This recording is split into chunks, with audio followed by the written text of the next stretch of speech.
is Javier Gonzalez, although my comrades in the army always called me El Güero.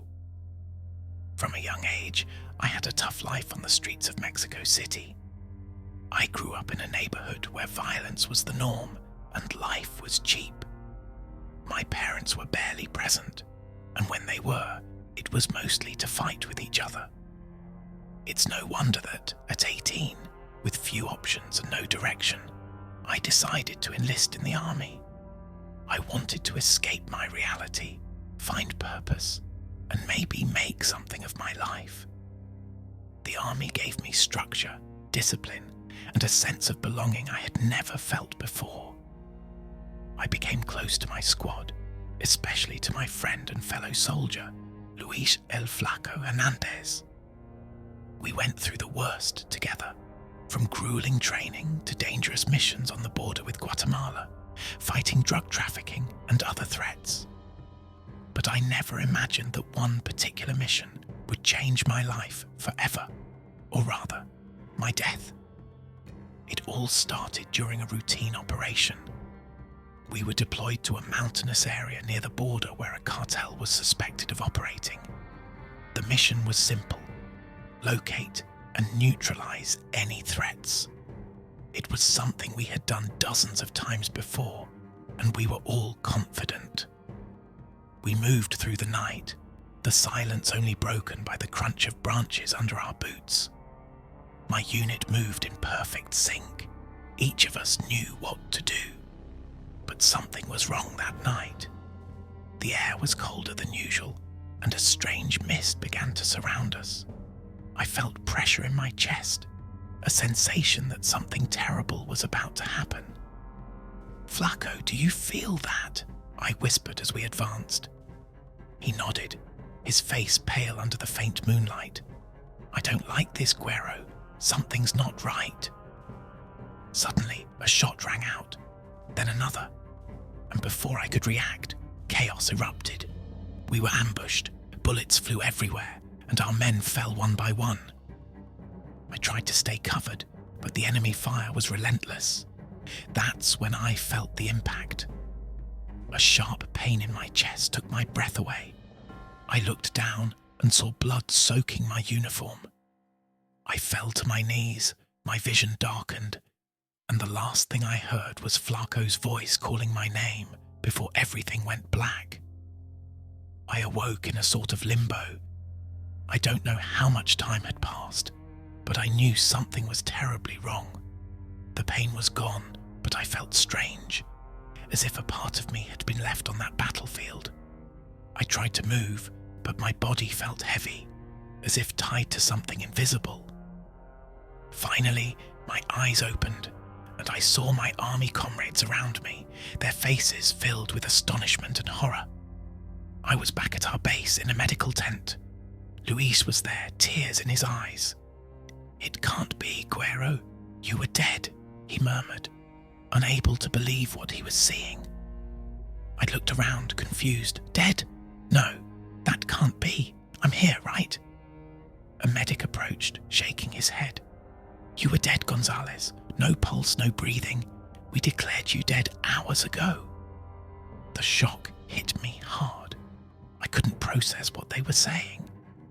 "Then how?" "We don't know," the medic responded gravely. "But something isn't right with you, soldier. Your vital signs are altered." In the following days, I realized that something dark had followed me from the other side. I started having terrible nightmares, visions of shadows stalking me, whispers calling my name. Sometimes I felt something moving inside me, a presence that wasn't mine. As days passed, my condition worsened. I began noticing changes in my body. My skin, once sun-kissed, turned pale, almost translucent. My eyes sank, surrounded by dark circles. I lost weight rapidly, despite eating the same as before. But the worst part was the voices. Those damned voices that wouldn't leave me alone. One night, I woke up drenched in cold sweat. The voices were louder than ever, whispering things I couldn't understand, but but that filled me with terror. I got up and went to the bathroom, turning on the light to see my reflection in the mirror. I hardly recognized myself. The man staring back looked like a walking corpse. Then I saw it. Something in the reflection, a shadow behind me. I turned quickly, but there was nothing. Yet the fear lingered. I knew I wasn't alone in that room. "What do you want from me?" I whispered, but got no response. Instead, the reflection in the mirror began to distort. My face twisted in a grimace of pain, and then the lights flickered and went out. The next morning, Flaco found me sitting on the bed, staring into space. "Guero, we have to do something. You haven't been the same since you came back. This isn't natural." "I know, Flaco," I replied with a broken voice. "There's something inside me, something that shouldn't be here. I feel like it's consuming me." Luis decided to seek help in the nearby village, where there was a healer known for dealing with uncommon things. Although skeptical, I agreed to his suggestion, desperate for answers. The healer was an elderly man with wise, piercing eyes. He welcomed us into his humble home, filled with hanging herbs and charms. After listening to my story, he nodded slowly. "What you describe is a curse, an entity that latched onto you the moment you crossed the threshold of death. You're not the first to experience this, but most don't survive long." "What can I do to get rid of it?" I asked, my voice filled with desperation. The healer looked at me seriously. "It won't be easy. You must confront that entity, force it out. But be careful, because if you fail, it will drag you with it to the other side." That night, I prepared for the ritual the healer had instructed. In a clearing in the woods, surrounded by candles and charms, I sat in the center of a circle made of salt. Luis was there, by my side, although I knew he couldn't help once the ritual began. The healer started the process, invoking spirits and chanting in an ancient language. I felt the temperature drop sharply, and the sensation of something malevolent intensified. Then darkness fell over us, and the shadows began to move, taking form. Suddenly, the entity appeared before me. It wasn't a tangible figure, but a mass of darkness emanating hatred and suffering. I could feel its desire to consume my soul, to drag me back to where I came from. "Get out of me," I shouted with all my strength, fighting to stay in control. But the entity didn't give up easily. It lunged at me, trying to break the circle of salt that protected me. The candles flickered and went out one by one, leaving the clearing in absolute darkness. All I could see was that cursed shadow coming closer. "Hold on, Guero," Luis shouted, his voice full of anguish. With all my being, I focused on keeping the circle intact, on keeping my will firm. I felt the entity trying to invade my mind, filling it with horrible images, suffering and pain. But I clung to a memory, one that gave me strength. The day I decided to join the army, the day I promised to become someone better. With one final desperate cry, the entity vanished into thin air, leaving behind an unfathomable void. The healer fell to his knees, exhausted, but there was relief on his face. "We did it," he murmured, though I knew the cost had been high. I returned to the base, but nothing was ever the same. Even though the entity had been expelled, I felt that a part of me had stayed in that clearing in the woods, in that final battle against the darkness. My comrades noticed the change in me, a shadow in my personality they couldn't explain. Though I continued to fulfill my duties, the weight of what I had experienced haunted me every day. Luis, always by my side, tried to encourage me to move forward, to take back the life I had before. showing me fragments of what I had seen on the other side.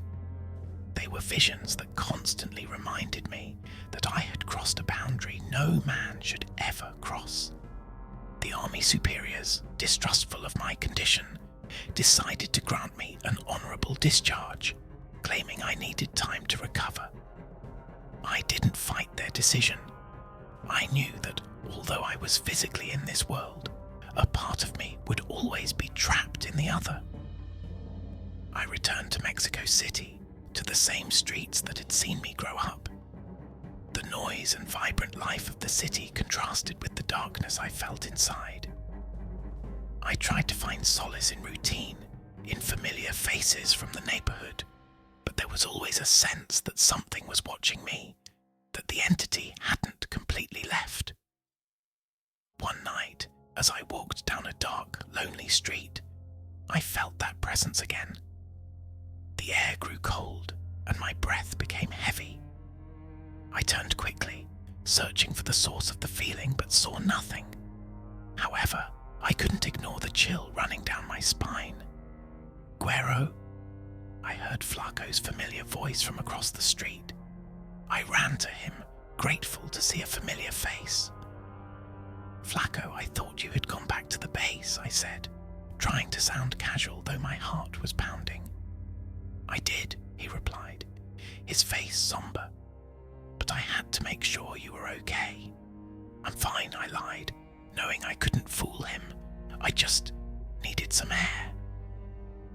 Luis looked at me with concern, and for a moment his face seemed to darken, as if the shadow of the entity had fallen over him.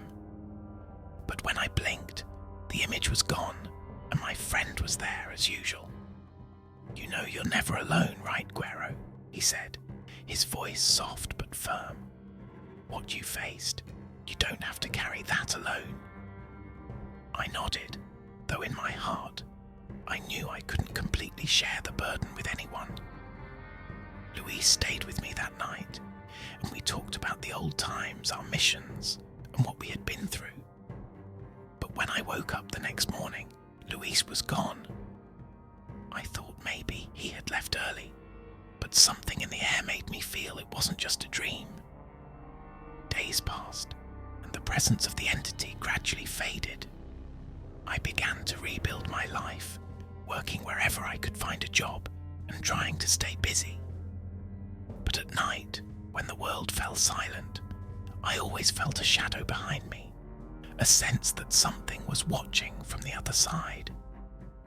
I never saw Luis again after that night. Some days, I wonder if he was really there, or if he was just a manifestation of my disturbed mind, trying to cope with the horror I had lived through. But deep down, I knew that the darkness that had followed me from death was real, and had left a mark on me that would never fully fade. Sometimes in the stillness of dawn, I find myself reflecting on the nature of life and death.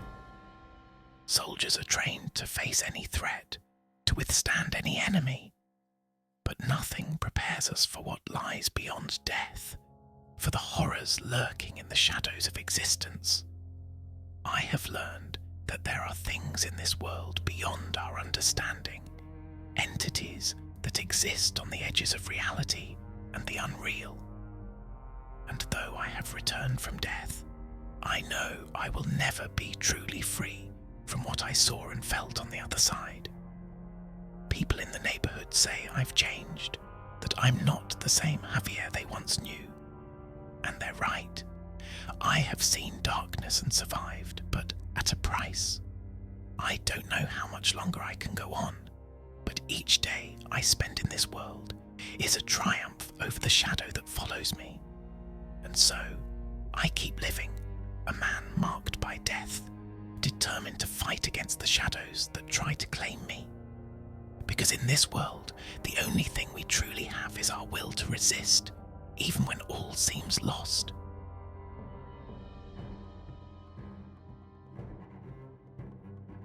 I was born in a small town in Mexico, where the days were long and hot, and the nights cool and peaceful.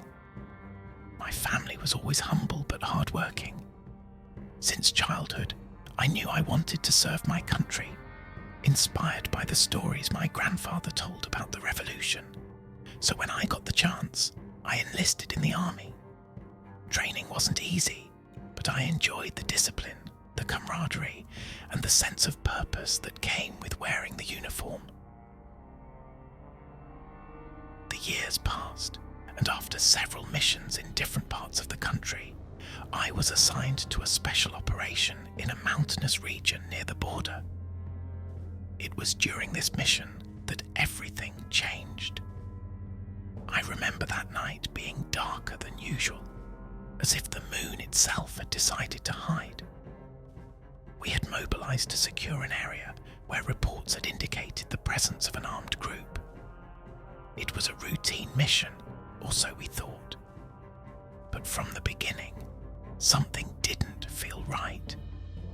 The silence was unnatural, as if the very earth was holding its breath. We walked in formation, moving cautiously among the trees. Suddenly, an explosion shook the ground beneath my feet. I didn't have time to react.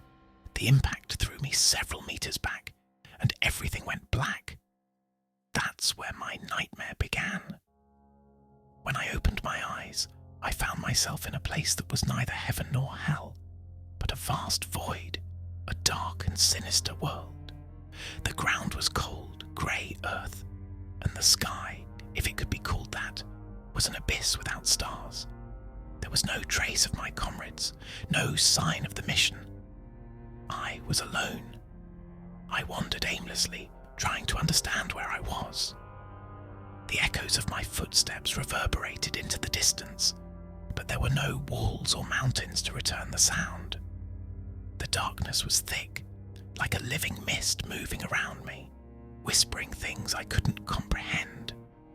That's when I saw them for the first time, the entities. I can't precisely describe what they were, because they didn't belong to the world we know. They had no defined form, but their presence was overwhelming. Their bodies writhed and shifted, as if they were living shadows.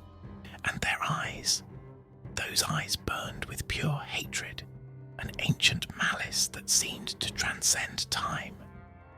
Terror seized me. I tried to run, but my legs wouldn't respond. It was as if the ground itself was clinging to my feet, preventing my escape. The entities began to approach. Their voices were distorted whispers, words I couldn't understand, but that filled my mind with unbearable pain. One of them extended an arm toward me, or at least that's what it seemed. Its touch was cold, colder than death itself. Instantly, I felt my body begin to dissolve, as if I were losing my essence, my soul. Desperate, I remembered my grandmother's words, who always told me that in moments of great anguish, faith was the only weapon. I closed my eyes and prayed as I never had before. I prayed for my life, for my soul, for a miracle to free me from that torment. I don't know how much time passed, but eventually the entities retreated, though their eyes never left me. I knew it wasn't over, that it was only a temporary truce. They wanted my soul and wouldn't stop until they got it. After what felt like days in that hellish place, I heard something different, a sound that didn't belong there. It was the sound of voices, human voices. I opened my eyes and found myself in a hospital bed. I was covered in wires and tubes, and a machine beside me emitted a steady beep. A doctor entered the room and, seeing me awake, called the nurses. They told me I had been in a coma for weeks, and they had doubted I would ever wake up. As they spoke, my mind remained trapped between two worlds, unable to distinguish reality from the nightmare I had lived. At first, everyone thought that my behavior was normal given the circumstances. I had survived an explosion, been on the brink of death, and was recovering. But I knew the truth. I knew what I had experienced wasn't just an illusion or a dream. The entities didn't leave me alone. Even in the waking world, I felt their presence. Sometimes, in the darkness of night, I heard their whispers, the same ones I'd heard in that place.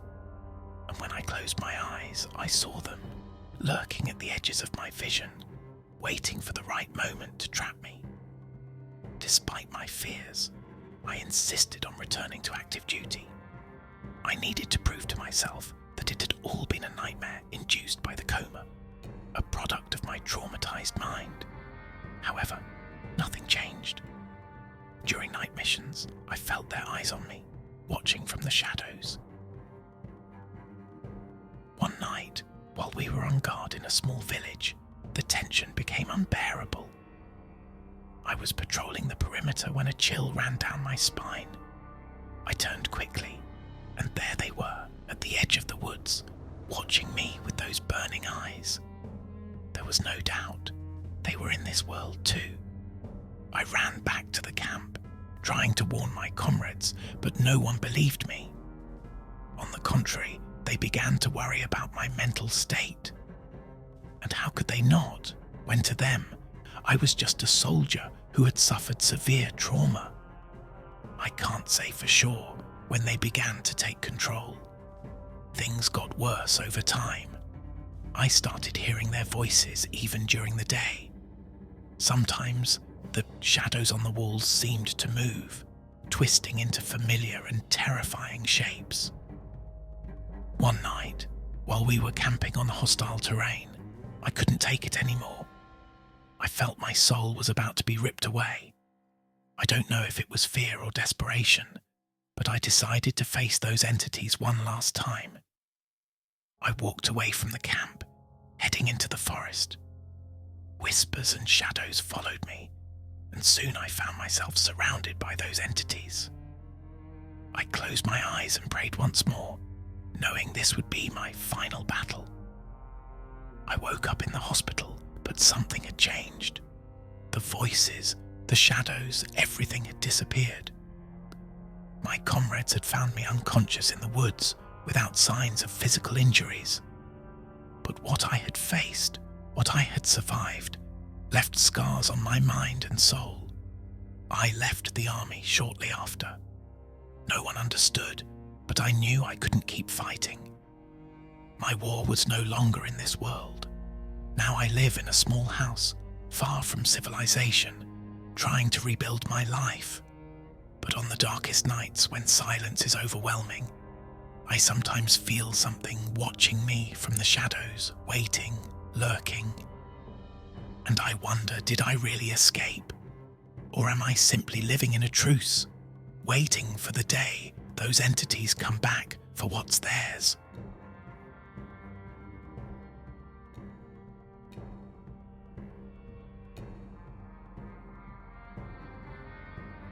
My life was never particularly extraordinary.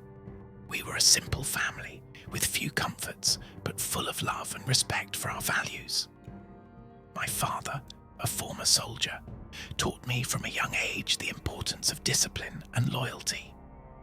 He was the one who instilled in me the desire to serve my country, to protect those who could not protect themselves. Despite my mother's warnings about the dangers of the army, the call to arms resonated in me stronger than anything else. When I reached the required age, I enlisted without hesitation. It wasn't easy, but every sacrifice was worth it. Soon, training molded me into a strong, capable soldier. However, there was something I couldn't foresee or train for: the psychological impact of war. Death, fear, and pain mark anyone. But I never imagined that those marks would turn into a connection with the supernatural, a connection that would change my life forever. It all began during a mission in a remote area near the border with Guatemala. Our squad had been sent to investigate reports of illegal activities in the jungle. It was a routine operation, or so we thought. The atmosphere was tense, the air was thick, and the vegetation surrounded us as if it wanted to swallow us. One night, while on patrol, we we fell into an ambush. Shots began to ring out from all directions, and chaos broke loose. Amid the crossfire, a bullet struck me in the side. I remember falling to the ground, the searing pain, and the sensation of my life slipping away. Everything went dark for a moment, and then I saw it. I was in a strange place between life and death. Around me were blurry figures, shadows moving slowly as if trapped in limbo. I felt their presence, incomprehensible whispers surrounding me. I was about to cross to the other side when a familiar voice called out to me, "It's not your time, son. Go back." It was my father's voice, who had passed away years before. His figure appeared before me, clear as day, and with a gentle gesture, he pushed me back to life. I woke up in the middle of the jungle with my comrades around me. They had presumed me dead, but somehow I was alive. From that moment on, something changed in me. I didn't notice it at first, but the signs were there. I began to see things that others didn't. Shadows sliding at the corner of my eye, whispers in the darkness that only I could hear. At first, I attributed it to battle trauma, possibly post-traumatic stress disorder. But soon, it became undeniable. One night, while on watch, I saw one of my squad mates who had died in the ambush. He stood a few meters away, staring at me with empty eyes, as if he wanted to tell me something. I froze in place, fear paralyzing me. I tried to speak to him, but no words came out. He simply vanished into the darkness. It wasn't a dream, I knew that for certain. And it wasn't the last time I saw him. In the following days, the apparitions became more frequent. I began to see not only my fallen comrades, but also enemies we had defeated. They all had the same appearance: vacant eyes, pale faces, and an expression of deep sadness. I tried to ignore it, to carry on as if nothing was wrong. But the stress built up, and my comrades noticed something was off. They asked me if I was okay, if I needed to talk to someone. But how could I explain that I was seeing the dead? I didn't want them to think I was crazy, so I kept it to myself. Over time, the connection with the spirits grew stronger. I not only saw them, but could also hear their voices. The whispers turned into words, sometimes desperate cries. They wanted something from me, but I couldn't understand what. One night, while on guard at an outpost, a spirit dressed in an old uniform, probably from a past conflict, approached me. His face was scarred, and his gaze reflected unimaginable pain. He stopped in front of me, and for the first time, one of them spoke clearly. "Help me find peace," he said, his voice deep and filled with despair. I didn't know what to do.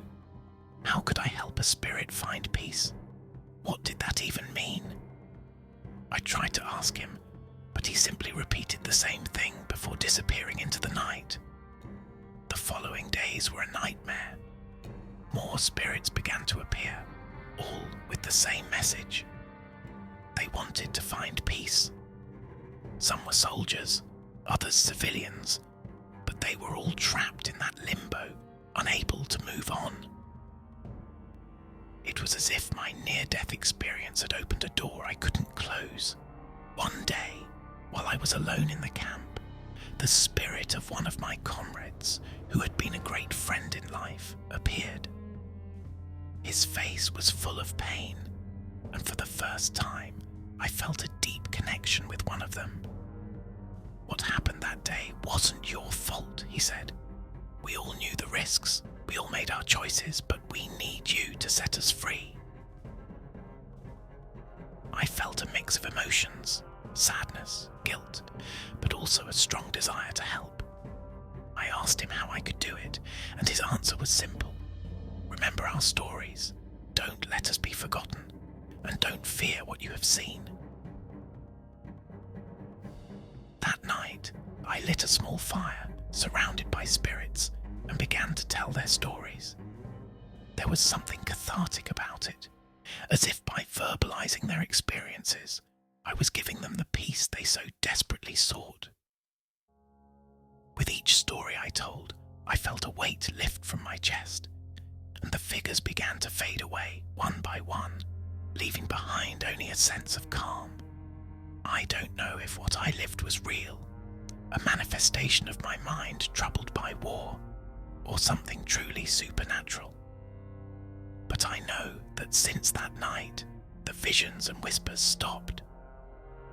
I returned home with a new perspective, carrying with me the stories of those who had fallen in battle, both friends and foes. My life returned to normal, but I always carry with me an amulet I found in the jungle, which I believe was a gift from the spirits. It reminds me of how fragile the line between life and death is, and how important it is to remember those who have passed. Perhaps that is the true lesson. We must not forget. All those who have departed deserve to be remembered, not as ghosts, but as people who once lived, loved, and fought. And as long as we keep their memory alive, perhaps they will finally find the peace they seek.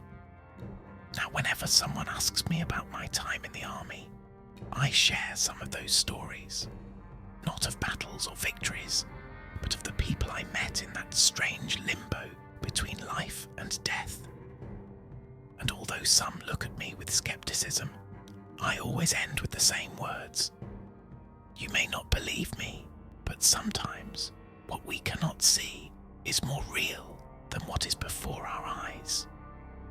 That is the truth I learned in the jungle, and it is the one that has stayed with me ever since.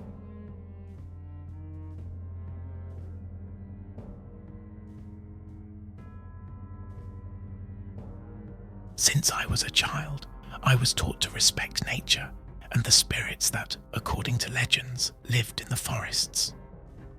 My grandfather, a wise and quiet man, always spoke about how life and death were two sides of the same coin.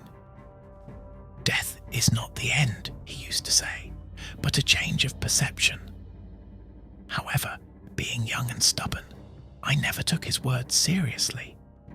I thought the world was a solid, tangible place, where only what you could see and touch mattered.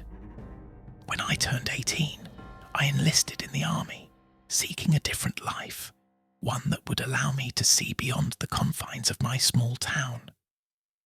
I never imagined that decision would change my life in such a radical way. Today, when I look back, I realize it all started with that explosion. We were in the middle of a routine mission, patrolling an area that was supposed to be safe. But in war, nothing is safe. The vehicle we were traveling in hit a mine, and in an instant, everything changed. The blast was deafening, and then came the silence, heavy and oppressive. I felt my body being thrown into the air like a rag doll, and when I hit the ground, everything around me was covered in dust and debris. I tried to move, but the pain was unbearable, as if my entire body was on fire. I must have passed out, because the next thing I remember is opening my eyes and finding myself in a place that wasn't the battlefield. I didn't know where I was, but something inside me told me I shouldn't be there. The air was charged with a strange energy, and there was a feeling of presence, as if someone or something was watching me. But the most disturbing thing was that the world around me wasn't the same. Things didn't look as they did before. The colours were more intense, almost painful to look at, and the shadows seemed to move on their own. The sounds were distorted, as if coming from a faraway place, and I felt like my perception of time was altered. I tried to scream, but my voice wouldn't come out. I couldn't speak, move, or even think clearly. I was trapped in that place, a kind of limbo between life and death. And then I saw it. It was a dark, undefined figure slowly approaching me. It had no face. face, but I could feel its gaze piercing me. I wanted to run, but my legs wouldn't respond. I was completely defenseless. The figure stopped a few meters from me, and without saying a word, reached out its hand toward me. I felt an intense cold run through my body, as if I were being stripped of something essential. At that moment, I understood I wasn't alone. There were others like me, trapped in that strange place. I could see them, blurry, distant figures wandering aimlessly, lost in that unknown dimension. I woke up in a military hospital, surrounded by doctors and nurses. My body was covered in bandages, and the pain was so intense I could barely keep my eyes open. The doctors told me I had survived by a miracle, that my injuries were severe but I would recover. But something inside me knew I was no longer the same. Although my body was there, my mind was still trapped in that dark, unknown place. I began to see things that shouldn't be there, shadows moving in the corners of the room, figures watching me from the other side of the mirror. I tried to tell the doctors, but they just looked at me with concern and prescribed more medication. My fellow soldiers noticed the change in me too. I was no longer the man they used to know. My responses were short, my thoughts scattered. Sometimes they found me talking to myself or staring at a spot on the wall, as if I were seeing something they couldn't perceive.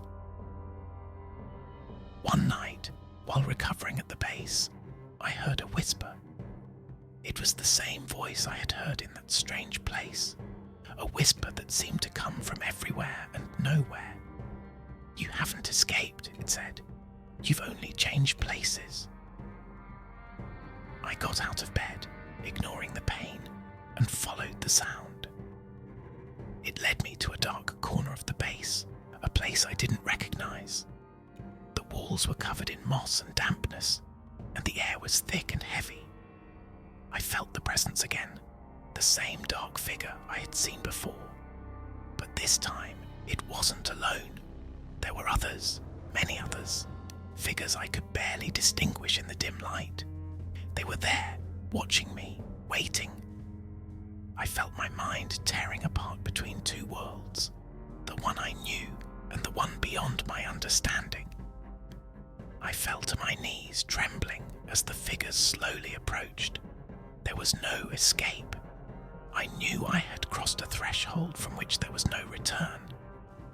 The whisper turned into a deafening scream, a cacophony of voices drilling into my brain. "You're in our world now," they said. "You will never return to yours." I woke up again, this time in the infirmary. Days had passed since my episode, and no one knew where I had been. My comrades said they had found me in a part of the base that didn't exist on the maps, a place that seemed to have been abandoned years ago. Since then, everything got worse. I couldn't tell what was real and what wasn't. Days and nights blended into an endless confusion, and the figures followed me everywhere. Even when I closed my eyes, they were there, waiting, lurking. I tried to hold on to reality, to what I once knew as true, but it was useless. My perception of the world was completely distorted. The faces of my comrades distorted before my eyes. Their voices were distant whispers I couldn't understand. Objects moved on their own, and shadows came to life in the dark. One night, as I tried to sleep, I felt a cold hand on my shoulder. I turned, but no one was there. But I knew it.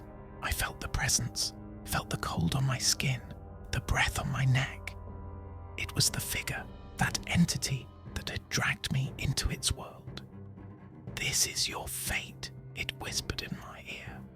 "You have seen what others cannot. You're one of us now." I wanted to scream, to fight, but I had no strength. I felt myself sinking, being lost in that abyss of madness. There was no longer a difference between life and death, between sleep and wakefulness. Everything had merged into one endless chaos. I don't know how long it's been since then. My comrades say I went crazy, that the explosion affected my mind in a way the doctors can't explain. They keep me here, in this dark room, away from others, away from the outside world. But I know the truth. I know I'm not crazy, that what I saw was real. That world, that dark and disturbing place, is as real as the one I knew before. It's just that now my perception has changed. I can see beyond what others see. I can perceive what lies beyond the veil of reality. And that's what terrifies me the most, because I know there's no escape. That figure, that entity, keeps haunting me, waiting for the moment when I finally give in. And when I do, it will drag me back to that place, to that world where life and death have no meaning, where everything is a distortion of what I once knew. It's only a matter of time. Every day, every night, I feel myself getting closer and closer to that abyss, and I know that eventually I will fall. Because death is not the end, it's only a change of perception.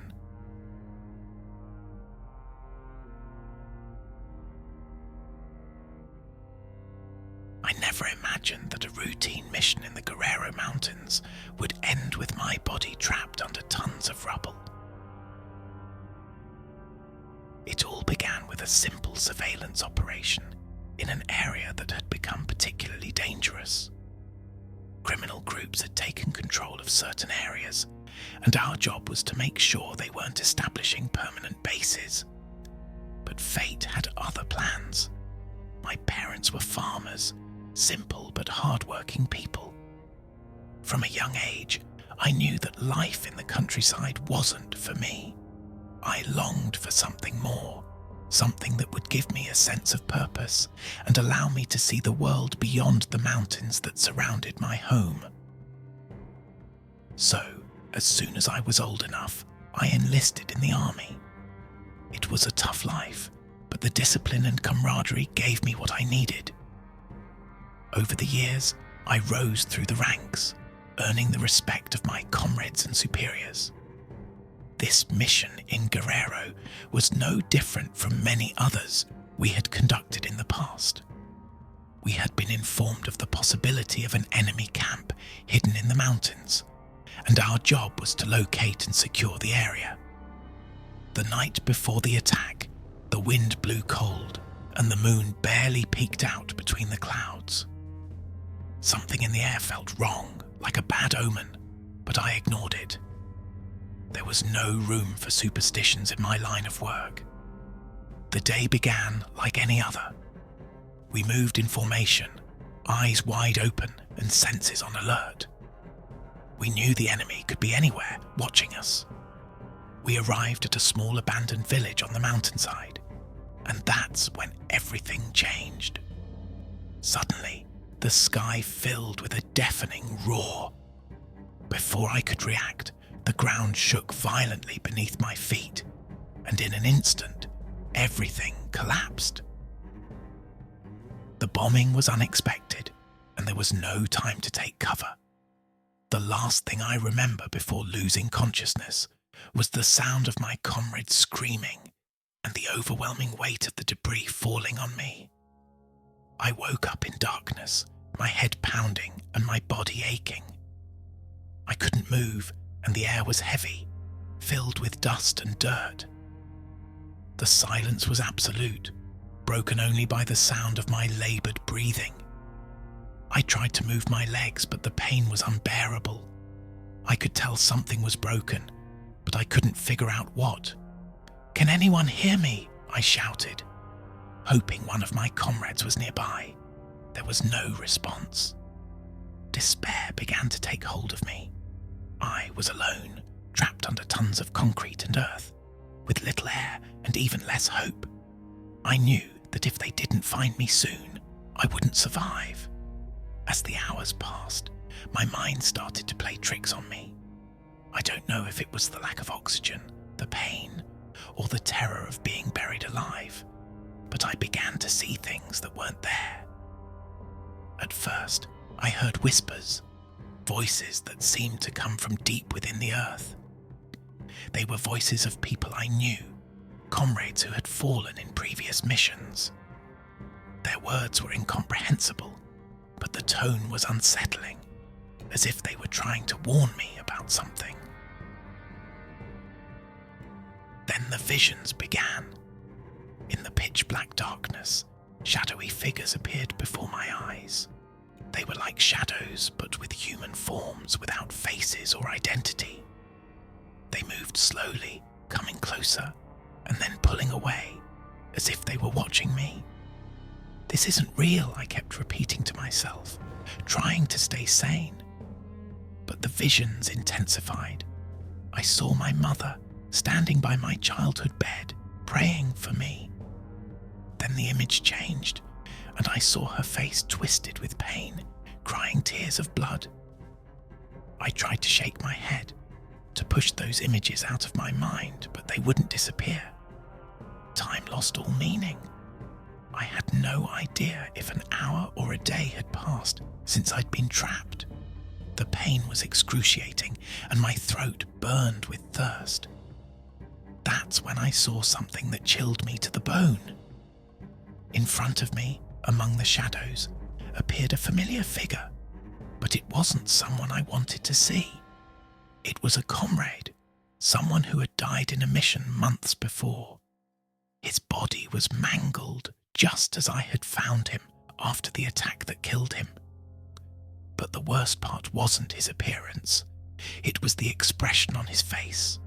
There was no peace, only deep, disturbing hatred. "You left me," he said, in a voice that wasn't his own. A voice that sounded like the wind sweeping over the mountains. I tried to speak, but the words stuck in my throat. I knew what I was seeing wasn't real, but the terror froze me in place. "They all left you," he continued, stepping closer. I could feel the cold emanating from his body, as if death itself surrounded him. I squeezed my eyes shut, wishing he would disappear, but when I opened them, he was still there, and he wasn't alone. Behind him, other comrades who had died in battle appeared, all with the same expression of hatred and resentment. I tried to move, to escape the visions, but I was trapped, both physically and mentally. Finally, I heard a different sound.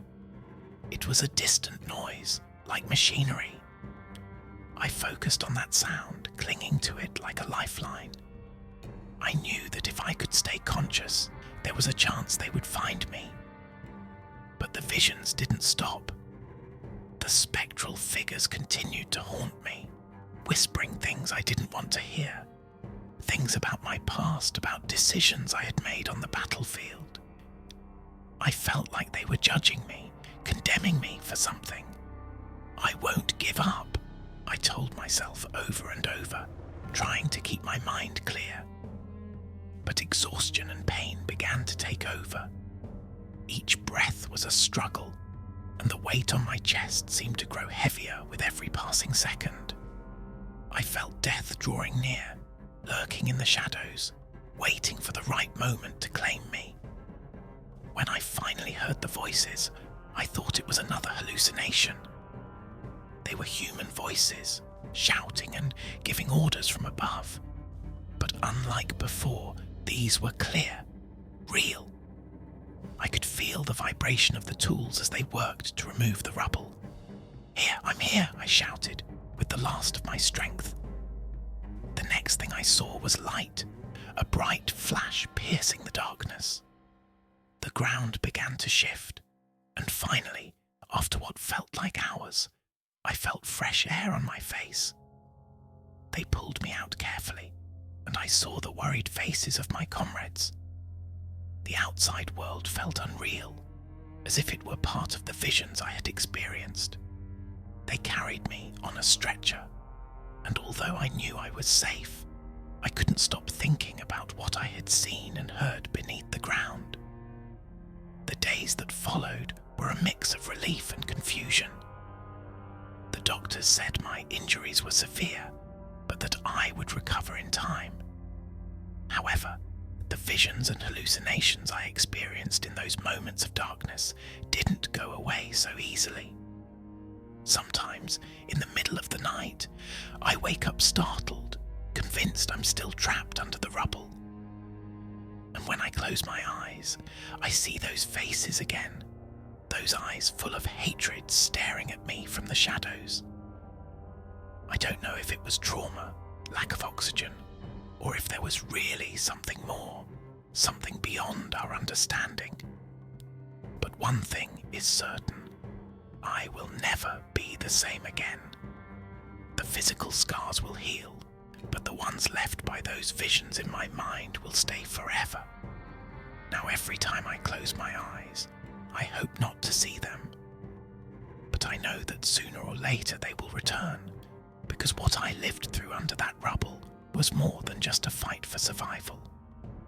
It was a confrontation with something dark and terrifying, something that continues to haunt the shadows of my mind.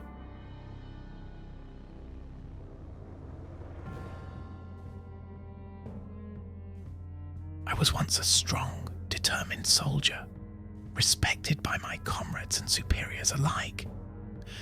I had seen and survived more than most men could bear. Yet here I am, haunted by shadows that no weapon can fight, battling an enemy that lives within me.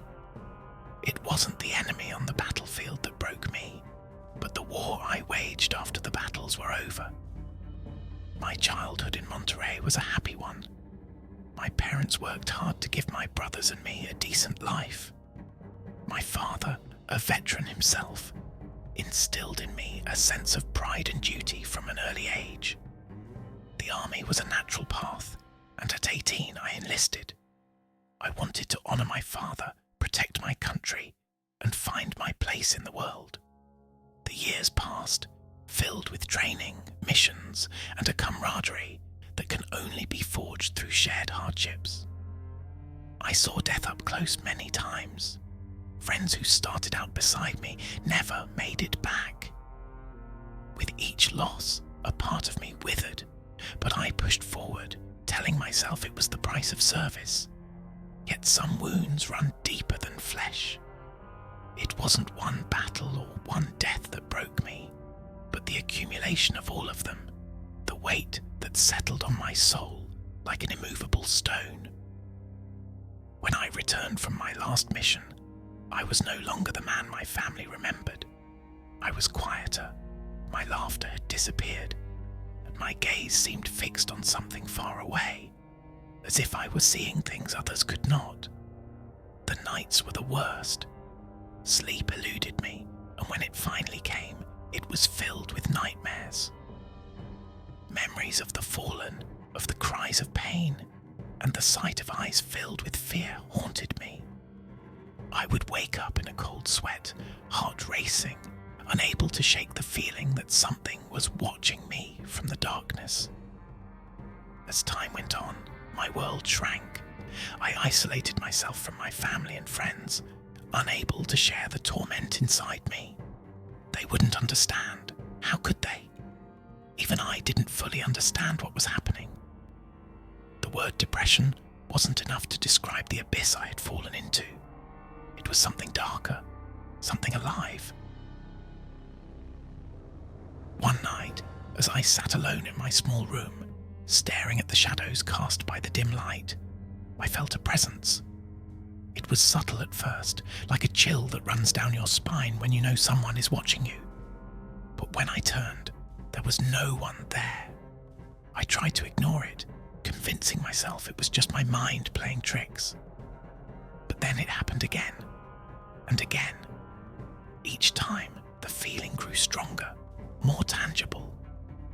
The shadows seemed to shift when I looked away, and the silence was pierced by faint whispers, too soft to understand but impossible to ignore. One evening, as the sun set and the room was bathed in the deep orange of twilight, I saw it for the first time. A figure stood in the corner, shadows so dark they seemed to absorb the light. It was neither man nor beast, but an embodiment of something primal and terrifying. Its face was hidden, but I could feel its gaze on me, cold and relentless. "Who are you?" I managed to whisper, though my voice trembled with fear. The figure didn't move, didn't respond, but I understood. It was death, not as an abstract concept, but as a presence, a visitor who had come to see me. The air grew cold and I could barely breathe, as if the room itself was suffocating me. From that day on, the figure appeared more often. At first, I only saw it in the darkest hours of the night, standing in the corner or reflected in the mirror behind me. But soon, it began to follow me during the day. I would catch glimpses of it in store windows or in the reflection of puddles on the street. No matter where I went, I felt its gaze, a constant reminder that my time was running out. I tried to fight it. I reached out for help, spoke to therapists, and took the medication they prescribed. But nothing could drive away that cold presence, that shadow that had taken root in my life. The doctors called it hallucinations, a product of severe depression and trauma. But I knew it was more than that. This was no figment of my imagination. It was real as the air I breathed. One night, unable to bear it any longer, I confronted the figure. I stood in the middle of my room, fists clenched, heart pounding with a mixture of fear and anger. "What do you want from me?" I shouted, my voice echoing off the walls. For the first time, the figure moved. It took a step forward, and the shadows that surrounded it seemed to ripple. A cold voice, barely a whisper but filled with an ancient weight, spoke from the darkness. "It is not what I want, but what you seek." Those words echoed in my mind, filling me with a dread I couldn't shake. What did I seek? Freedom from the pain, an end to the suffering. The answer was clearer than I wanted to admit. The days that followed were a blur. I walked through them like a ghost, haunted by that presence that now loomed over me constantly. Friends and family tried to reach out, but I pushed them away, afraid they too would see the shadow that followed me. It wasn't until I reached the brink, staring at the pills on my table, contemplating the escape they offered, that I understood what death meant. I didn't want to die. I wanted to live without this shadow, without this weight. I wanted to reclaim the light I had lost in the darkness. Trembling, I pushed the pills aside and looked at the reflection in the mirror. For the first time, the shadow wasn't there. It hadn't left, but it waited, watching as I made the choice to fight, to hold on to whatever sliver of hope remained. I won't lie and say the shadow is gone. It's still there, lingering on the edge of my vision. But now I know it's a part of me, a reminder of the battles I've fought and the ones I still have to face. I'm not alone in this fight, even when the silence tries to tell me otherwise. Death is not just an end, it's a reflection of the despair that can consume us. But as long as I choose to take one more step, to face one more day, I know that the shadow will remain just that, a shadow. And so, I move forward, not without fear, but with the determination of a soldier who has faced death and chosen to live.